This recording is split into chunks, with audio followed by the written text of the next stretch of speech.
What's going on, everyone? Got a 2025 26 Toyota Camry Hybrid here, and every 20,000 miles you should service your hybrid battery cooling fan filters, okay?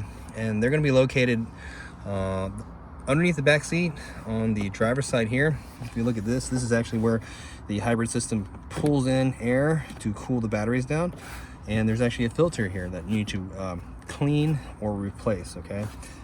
And to get to it, all we need to do is use a small screwdriver and pop this panel off.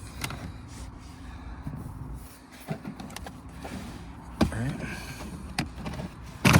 And then here is your filter right here. This is your element right here.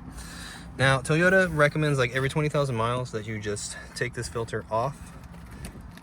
Okay, and this side of it won't be dirty, the side that we see, but this side will be dirty. And what we want to do is take this off, and they recommend you blow it with compressed air. These filters actually last a long time. Okay, so you can just blow it with compressed air like an air duster, or if you have like an air compressor at home, you can blow it from this side out, or you can just buy new ones. They sell them on Amazon, and I'll have a link down in the description box where you can get a new one, and we just replace them. You don't have to worry about blowing them out, but Toyota's designed it where they're reusable pretty much. And we just get the cover and we're all done. You stick it back on. It just uses these tabs. Just lock back up on here.